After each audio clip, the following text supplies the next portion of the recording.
आप सभी का एक बार फिर से स्वागत करता हूं आपके अपने YouTube चैनल फ्लाइंग दिशा ऑनलाइन क्लासेज में। देखो फ्रेंड्स, पिछले वीडियो में हम बात कर चुके थे ट्रिप्लोब्लास्टी के बारे में और हमने देखा था कि जो ट्रिप्लोब्लास्टी है वो एक भ्रूणीय अवस्था है जिसमें 3 प्रकार की परतें बनती है जिससे एक भ्रूण के विशेष अंगों की उत्पत्ति होती है। अब आज हम बायोलॉजी का एक नया चैप्टर स्टार्ट करते हैं, ह्यूमन सर्कुलेटरी सिस्टम। तो आप आज का टॉपिक डालिए ह्यूमन सर्कुलेटरी सिस्टम।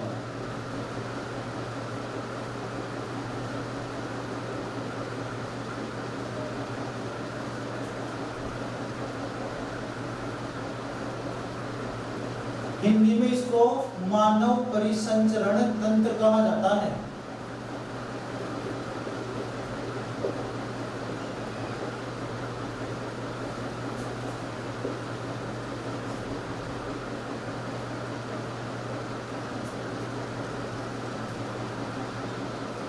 देखो, अब तक मैंने आपको 4 से 5 क्लासेज उपलब्ध करवाई है, उसमें मैंने बेसिक बायोलॉजी की बात की है। अब आपकी प्रॉपर बायोलॉजी की क्लासेज स्टार्ट होगी। तो आज का जो पहला चैप्टर होगा अपना वो है मानव परिसंचरण तंत्र अर्थात ह्यूमन सर्कुलेटरी सिस्टम। देखो, ये जो सिस्टम वर्ड है ये आगे 4-5 वर्ड और आएगा, तो इसको मैं यही समझा देता हूँ कि आखिर सिस्टम में होता क्या है। तो देखिए, मैं बात कर रहा हूँ सिस्टम की। तो मैंने मेरे दूसरे वीडियो में कहा था कि जो सेल है अर्थात कोशिका है वो मानव की मूलभूत इकाई होती है। अगर दूसरे शब्दों में बात करें तो मनुष्य के जीवन चक्र की पहली अवस्था होती है जाइगोट।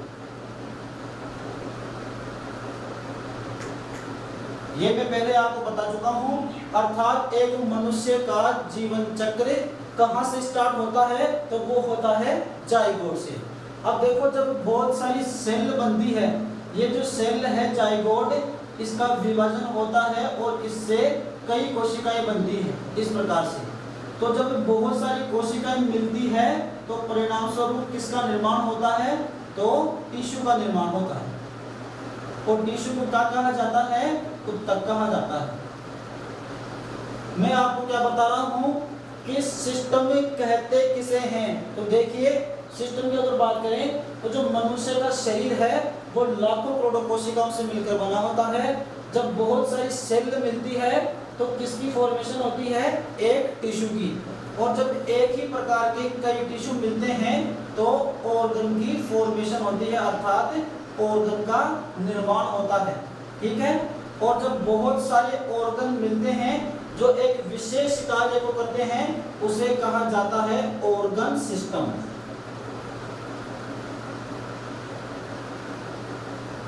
अब देखो, मैं आपको क्या बता रहा हूं कि मनुष्य में जो कोशिका होती है वो मूलभूत इकाई होती है। जब बहुत सारी कोशिकाएं मिलती है तो उत्तक का निर्माण होता है। और जब एक ही प्रकार के उत्तक मिलते हैं तो एक ऑर्गन का निर्माण होता है। और जब बहुत सारे ऑर्गन मिल जाते हैं अर्थात 2 या 2 से अधिक जो एक विशेष कार्य को संपन्न करते हैं उसे कहा जाता है ऑर्गन सिस्टम। और इस सिस्टम वर्ड यहीं से आया है। एक बार मैं फिर आपको बता देना चाहता हूं कि ऐसे ऑर्गन जो किसी विशेष कार्य को संपन्न करते हैं उसे सिस्टम कहा जाता है। जैसे मैं बात करूं डाइजेस्टिव सिस्टम की, तो देखो इसमें कौन कौन से अंग शामिल है। हमारे दांत है, हमारी जीभ है, इसके अलावा हमारा जो आमाशय है, स्टोमक है, इसके अलावा जो हमारी आंत है, ये सभी अलग अलग अंग है जो एक विशेष कार्य को अर्थात हमारे भोजन के पाचन को संपन्न करते हैं। तो ये क्या हो जाएगा, हमारा ऑर्गन सिस्टम। तो आपको सिस्टम वर्ड शायद समझ में आ गया होगा अच्छी तरीके से। अब मैं बात करता हूँ कि परिसंचरण तंत्र किसे कहते हैं। तो ऐसा तंत्र, ऐसा सिस्टम जो हमारे शरीर में परिसंचरण का अर्थात सर्कुलेशन का काम करता है उसे परिसंचरण तंत्र कहा जाता है। क्लियर है ये बात, ये आपको अच्छी तरीके से समझ में आ गया होगा। अब देखो, मैं आपको पहले भी बता चुका हूँ कि चाहे कोई सा भी सब्जेक्ट पढ़ो या कोई भी टॉपिक पढ़ो, उस टॉपिक को पढ़ने से पहले उसको पार्ट्स में डिवाइड किया करो और उसके सब टाइटल बनाया करो। ऐसा करने से क्या होगा कि आपकी एक रणनीति बनती है कि हमें किस प्रकार से चीजों को कवर करना है, और ऐसा करने से थोड़ी चीजें अच्छे से क्लियर होती है। तो देखो, मानव परिसंचरण तंत्र को मैं मेनली 4 पार्ट्स में डिवाइड कर रहा हूँ। इसमें जो हम पहला पॉइंट पढ़ेंगे वो होगा रक्त, अर्थात ब्लड। मानव परिसंचरण को हम इन पॉइंट्स के माध्यम से पढ़ेंगे।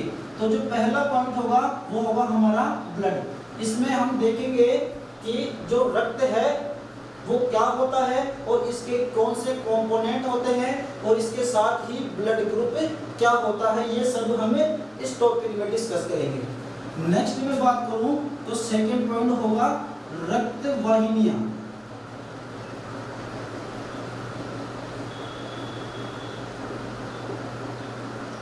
जिसे ब्लड वेसल्स कहा जाता है।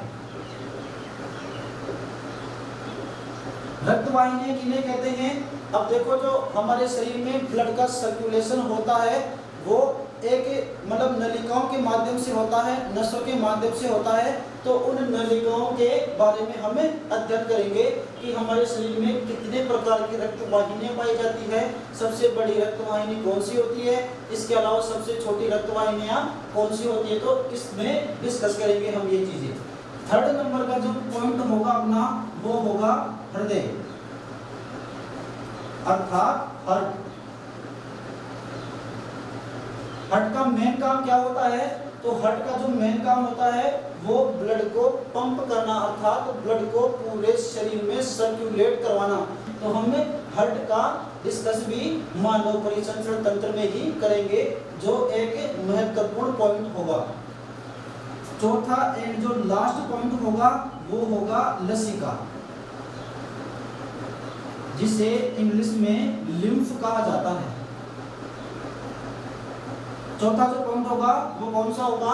लसिका, जिसे लिम्फ कहा जाता है। शायद कुछ स्टूडेंट इसका नाम भी इस तंत्र में पहली बार सुन रहे होंगे।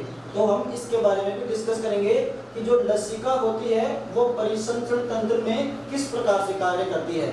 देखो पहले विद्यार्थियों, मैं आपको क्या बता रहा हूँ कि हम मानव परिसंचरण तंत्र पढ़ेंगे और इसको मैंने 4 पार्ट्स में डिवाइड किया है, अर्थात इन 4 पार्ट्स के माध्यम से हम इस टॉपिक को क्लियर करेंगे। इसमें से जो पहला होगा वो होगा ब्लड, और दूसरा होगा ब्लड वेसल, और तीसरा होगा हार्ट, और चौथा होगा लिम्फ। क्लियर है? तो आज का पहला टॉपिक डालिए आप ब्लड। ये आप साथ के साथ नोट करते चलिएगा। देखो पहले विद्यार्थियों, एक विश्वास में आपको दिला देता हूँ कि मेरे द्वारा यहाँ पर जो भी लेक्चर कंप्लीट करवाया जाएगा उसमें मैं आपको इतना मैटर दूंगा कि शायद कोई ऐसा क्वेश्चन होगा जो आपको नहीं आएगा, या आपके एग्जाम में ऐसा कोई क्वेश्चन नहीं होगा जो मेरे द्वारा पढ़ाए हुए में से नहीं आएगा। बस आप मुझे फॉलो करते रहे, मैं जैसा कहूँ वैसा आप करते रहे। क्लियर है? तो आज का आप पहला टॉपिक डालिए ब्लड।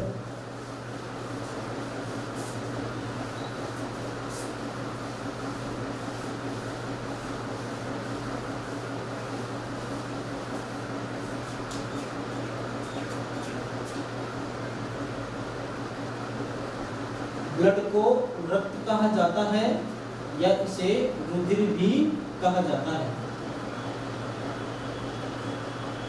देखो ब्लड ऐसा टॉपिक है जिसमें से चाहे कोई सा भी कंपटीशन एग्जाम हो जिसमें साइंस सिलेबस होता है, 100% ब्लड से क्वेश्चन आता ही आता है। तो हम इसको बिल्कुल डिटेल से पढ़ेंगे।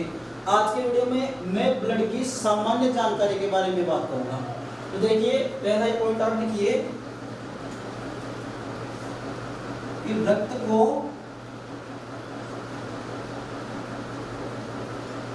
तरल संयोजी ऊतक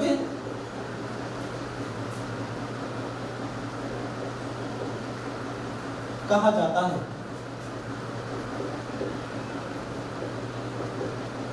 ये जो तरल संयोजी ऊतक है इसको कनेक्टिव टिश्यू कहा जाता है।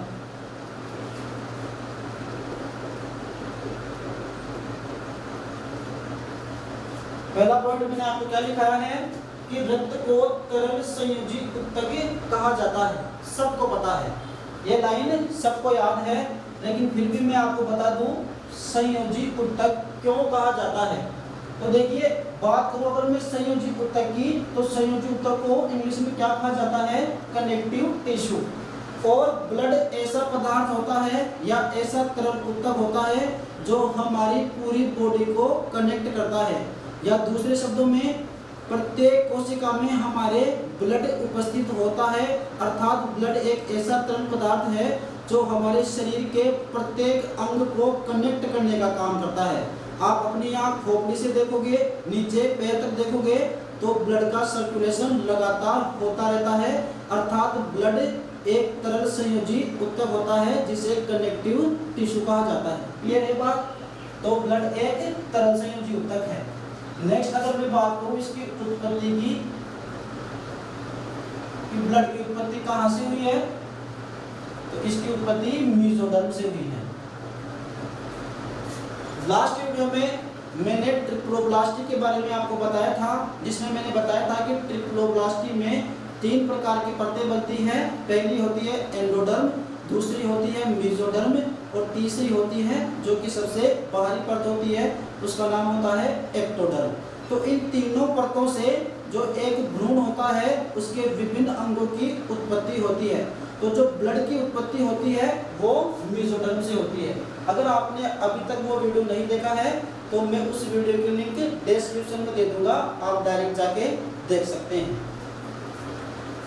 नेक्स्ट अगर मैं ब्लड के बारे में बात करूं तो ब्लड का कलर कैसा होता है, रेड, अर्थात ब्लड लाल रंग का होता है। सभी जानते हैं कि ब्लड लाल रंग का होता है। क्यों होता है, तो देखो हीमोग्लोबिन के कारण होता है।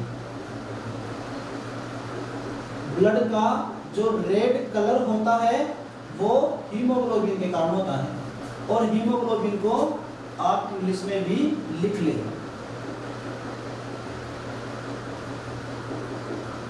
हीमोग्लोबिन।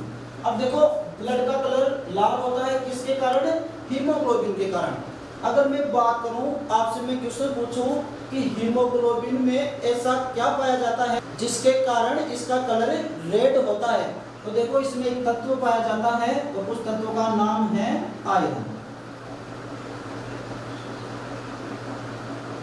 अर्थात हीमोग्लोबिन में आयरन तत्व पाया जाता है। और आप अच्छी तरीके से जानते हैं कि जिस पदार्थ में आयरन तत्व पाया जाता है उसका कलर रेड होता है।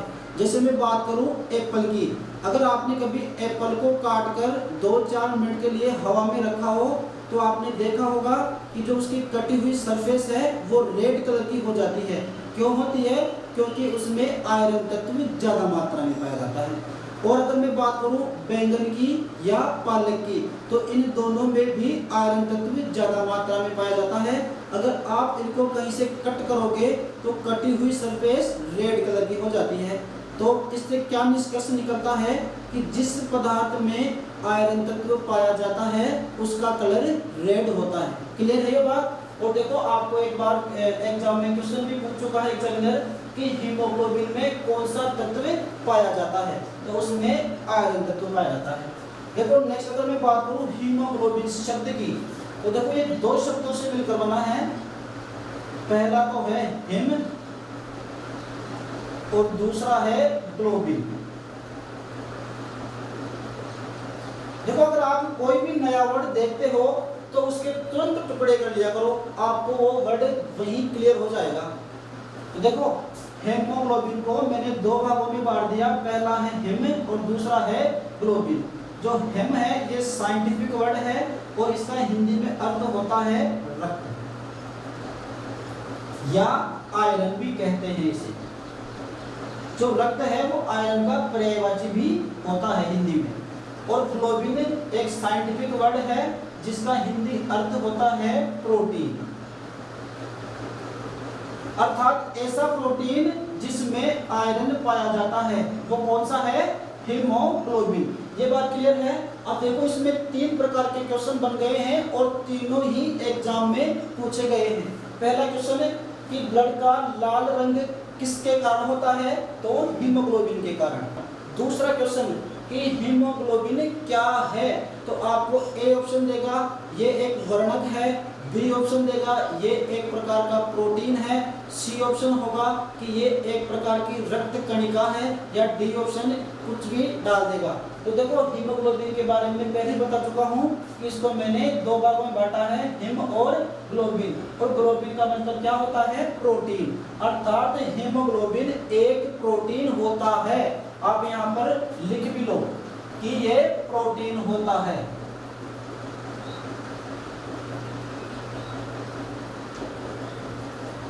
दो क्वेश्चन मैंने आपको बता दिए। तीसरा क्वेश्चन कि हीमोग्लोबिन में कौन सा तत्व पाया जाता है? तो कौन सा होता है? आयरन। नेक्स्ट पॉइंट की हम बात करते हैं। एक बार इसको थोड़ा रफ कर देता हूं।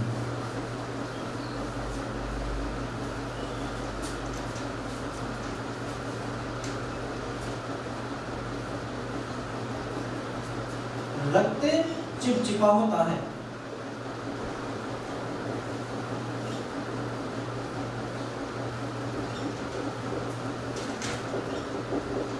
चिपचिपा क्यों होता है? इसका रीजन होता है रक्त प्लाज्मा के कारण।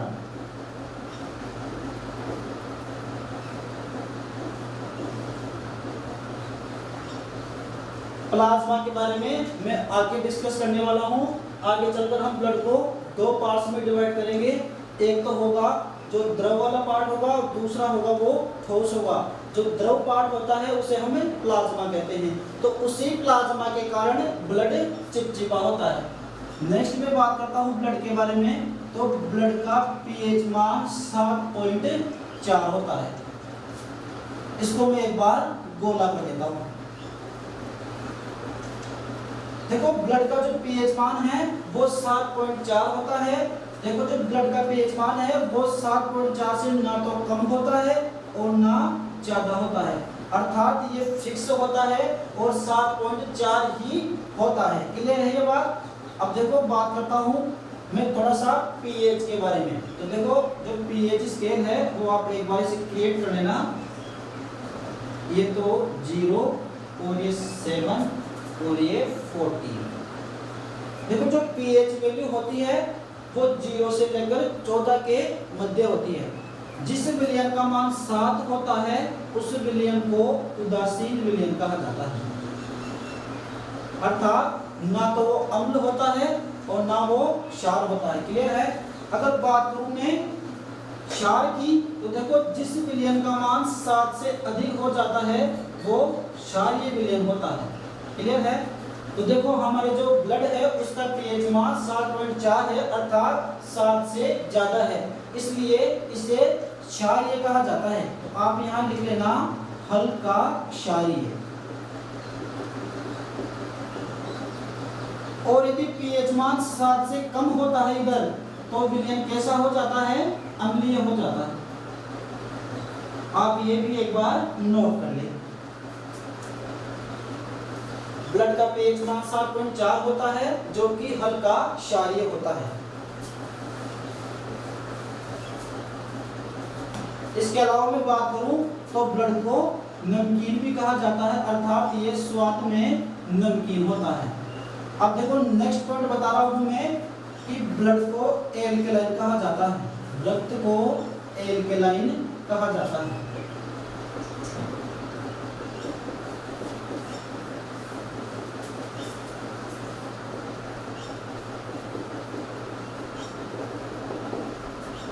जो विद्यार्थी पटवारी की तैयारी कर रहे हैं या जिन विद्यार्थियों ने पटवारी की एग्जाम दी है तो उनको पता है कि पटवारी में ज्यादातर जीके में सत्य और असत्य वाले कथन पूछे जाते हैं। आपको क्वेश्चन दे देगा कि निम्नलिखित में से कौन से कथन सत्य या असत्य है। तो आपको 1 नंबर 2 नंबर 3 नंबर लगा के 3 कथन लिख देगा और फिर ऑप्शन बनाएगा कि कथन 1, 2 व 3 सही है, कथन 1, 2 सही है। इस प्रकार से क्वेश्चन पूछे जाते हैं पटवारी में। तो देखो ये जो क्वेश्चन है वो पटवार में पूछा जा चुका है कि रक्त एक एल्कलाइन होता है। तो देखो ये कथन बिल्कुल सत्य है। अब देखो बात करते हैं कि ये एल्कलाइन नया वर्ड क्या होता है। तो देखो अगर आपने आवर्त सारणी पढ़ी है पहले कभी तो आपने पढ़ा होगा कि आवर्त सारणी का जो फर्स्ट ग्रुप होता है उसको एल्कलाइन कहा जाता है।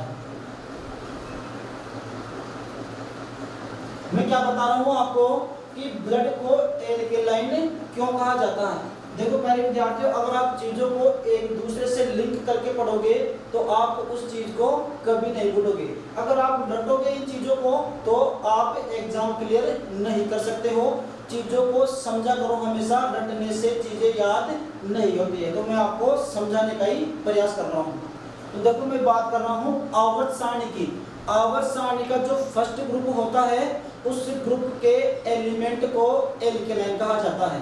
एक बार मैं उस ग्रुप के एलिमेंट लिख देता हूँ। तो देखिए उसका जो पहला एलिमेंट है वो है हाइड्रोजन, दूसरा लिथियम, तीसरा सोडियम, चौथा है पोटेशियम, फिर है रुबिडियम, फिर है सीजियम और फिर है फ्रोंसियम।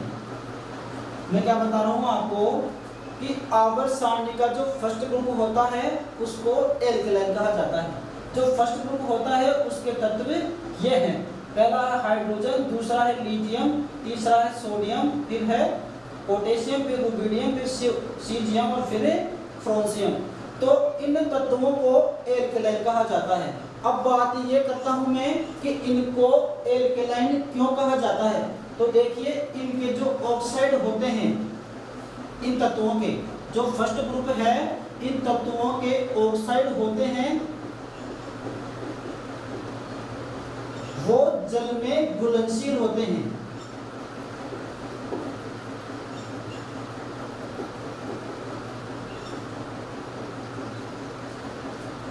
ये जो फर्स्ट ग्रुप के एलिमेंट हैं इन सब के ऑक्साइड जल में घुलनशील होते हैं और जो चीज जल में घुल जाती है उसे हम एल्केलाइन कहते हैं। क्लियर है ये बात। अगर मैं बात करूं इनके ऑक्साइड की तो देखिए लिथियम का ऑक्साइड क्या होगा Li2, सोडियम का क्या होगा Na2, पोटेशियम का क्या होगा K2O। इसी प्रकार होंगे सारे ही। तो देखो इसके जो ये ऑक्साइड है वो क्या होंगे जल में घुलनशील, और जल में घुलनशील होने के कारण ही इन एलिमेंट्स को एल्केलाइन कहा जाता है। सेम इसी प्रकार यदि आप ब्लड को पानी में डालोगे तो ब्लड भी पानी में घुल जाता है, इसी कारण रक्त को एल्केलाइन कहा जाता है। क्लियर है। शायद अब आपको ये अच्छे से समझ में आ गया होगा। नेक्स्ट पॉइंट लिखिए कि रक्त एक बफर विलयन होता है।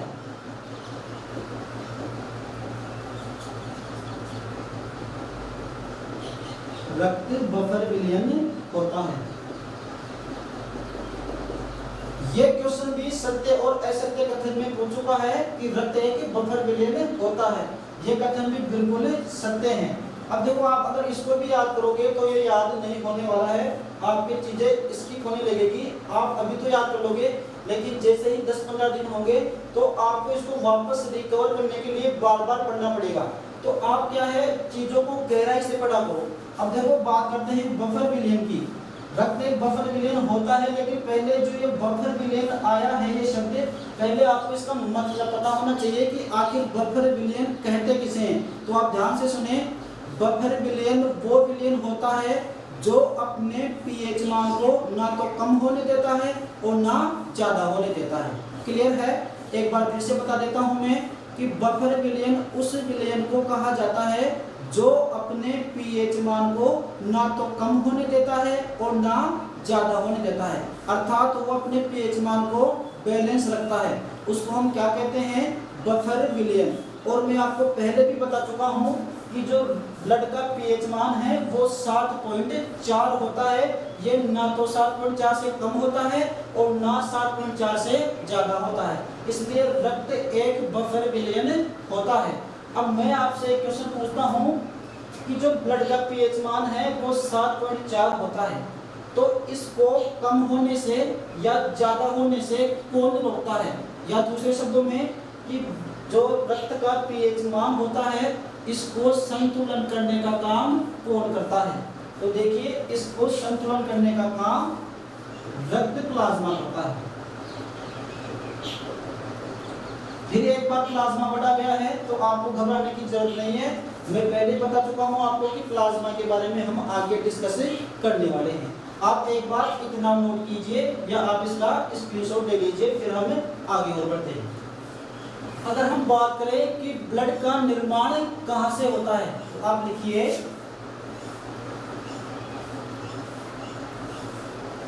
ब्लड का निर्माण बोन मेरो से होता है। और बोन मेरो को क्या कहा जाता है?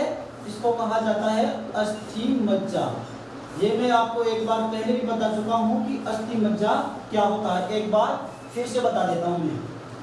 तो देखो हमारी जो अस्थियां होती है हम सब जानते हैं कि वो अंदर से खोखली होती है, अर्थात इन अस्थियों के अंदर जो कुछ भी मटेरियल पाया जाता है, जो कुछ भी पदार्थ पाया जाता है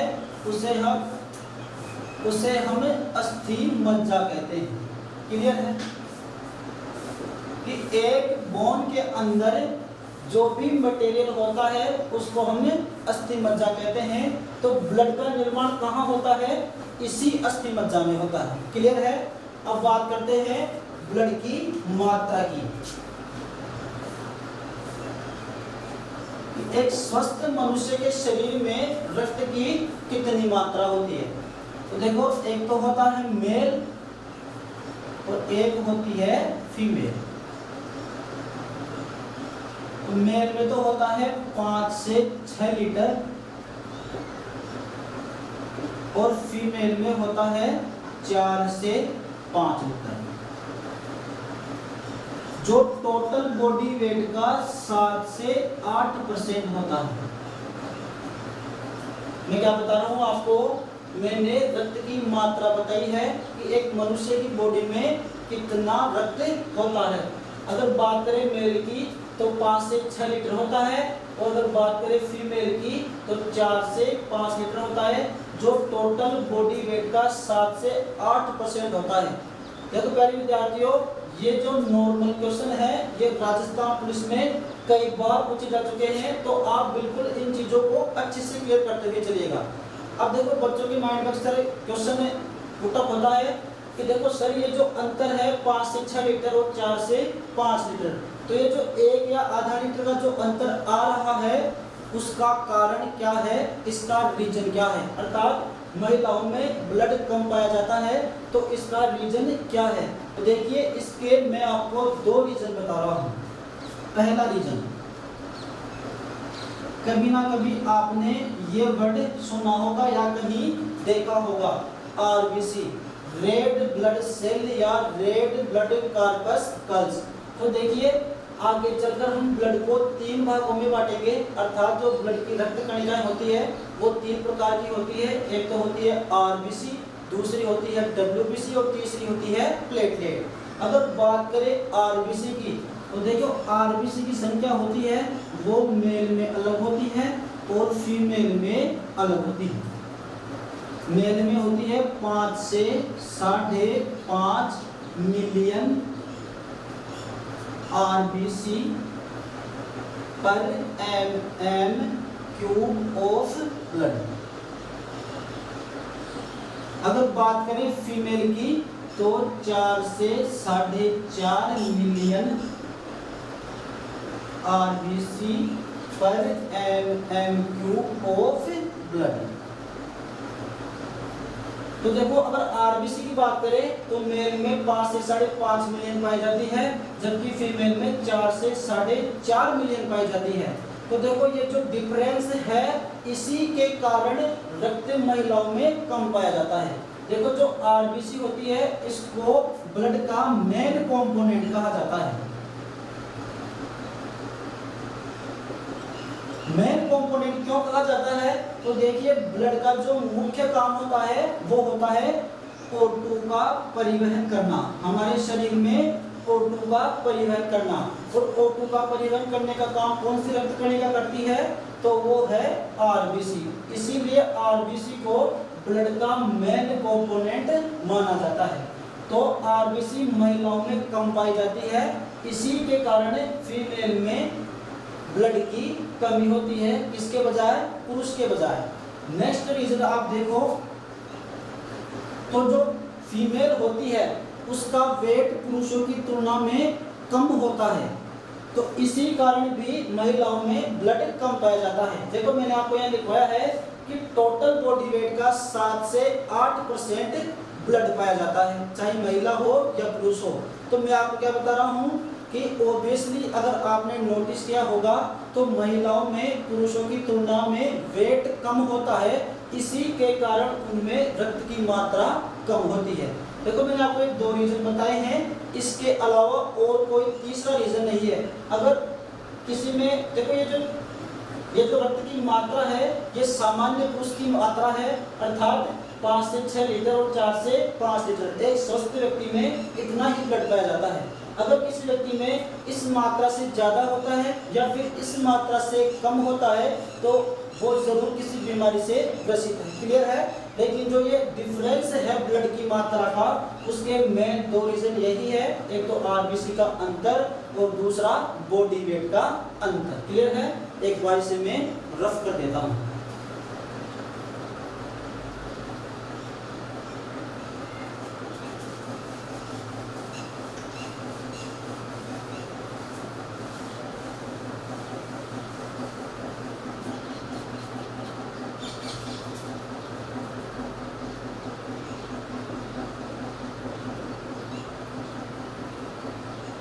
कॉकरोच से सामान्य क्वेश्चन पूछ लिया जाता है और रेलवे में 2 या 4 बार पूछा जा चुका है कि कॉकरोच के ब्लड का कलर कैसा होता है। अगर आपने कभी कॉकरोच का मर्डर किया है तो आपने देखा होगा कि कॉकरोच में व्हाइट ब्लड पाया जाता है। कॉकरोच में कैसा ब्लड होता है? तो कॉकरोच में व्हाइट कलर होता है ब्लड का। क्लियर है? क्वेश्चन ये नहीं आता है कि कॉकरोच का ब्लड कैसा होता है। क्वेश्चन में तो दिया हुआ होगा कि कॉकरोच का ब्लड सफेद होता है, क्या रीजन है, तो आपसे वो रीजन पूछा जाता है। तो देखिए इसमें वर्णक पाया जाता है हेमोलिम्फ। क्लियर है? इस वर्णक की उपस्थिति के कारण कॉकरोच का ब्लड कैसा होता है? व्हाइट होता है। देखो अगर बात करें हेमो की, देखो वही वर्ड आ गया हेम, तो इसका मतलब तो क्या होता है? रक्त। और लिम्फ ये भी साइंटिफिक वर्ड है जिसका अर्थ होता है सफेद, अर्थात ऐसा रक्त जो सफेद होता है, किसके कारण? हेमोलिम्फ के कारण। क्लियर है बात? नेक्स्ट एक छोटा सा क्वेश्चन और है ऑक्टोपस, इससे भी क्वेश्चन पूछा जा चुका है। ऑक्टोपस भी एक लिविंग ऑर्गेनिज्म है, अर्थात ये भी एक जीवधारी है। तो ऑक्टोपस का जो ब्लड है वो नीले रंग का होता है, अर्थात नीला होता है। तो वो किसके कारण होता है? तो वो होता है हेमोसाइनिन के कारण। किसके कारण होता है? हेमोसाइनिन के कारण। सेम इसी प्रकार यहाँ पर भी हिम है जिसका अर्थ होता है रक्त, और यहाँ पर साइनिन है और इस साइनिन का अर्थ होता है नीला, अर्थात ऐसा रक्त जो नीला है, किसके कारण? हेमोसाइनिन के कारण। देखो ये साइनिन जो वर्ड है ये आपने बायोलॉजी में कई जगह देखा होगा। जैसे मैं बात करूं विटामिन B12, विटामिन B12, तो इसका रासायनिक नाम क्या होता है? इसका रासायनिक नाम होता है साइनोकोबाल्मिन।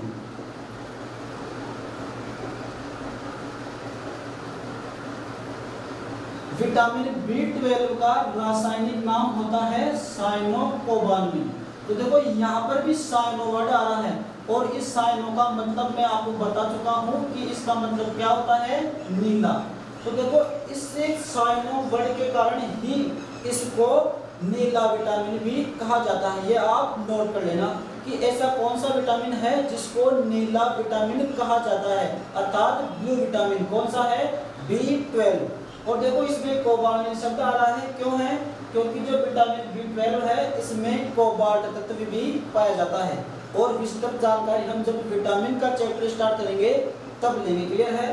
इसके अलावा साइनो वर्ड आपने और कहाँ देखा है? तो देखो तब बात करें हम बैंगन की, तो बैंगन का जो बैंगनी रंग होता है वो किस वर्ण के कारण होता है? तो वो होता है एंथोसाइनिन पिगमेंट के कारण। एंथोसाइनिन पिगमेंट के कारण। तो यहाँ पर भी साइनिन वर्ड आ रहा है, इस साइनिन का मतलब क्या होता है? नीला। क्लियर है? तो देखो आप सेम इसी प्रकार से चीजों को लिंक करके पढ़ा करो। जैसे ये साइन इन वर्ड आ गया तो आप एक दूसरे को रिलेट कर दिया करो। इससे क्या होगा कि आपकी चीजें थोड़ी अच्छी से क्लियर होगी। तो ये थी ब्लड की सामान्य जानकारी।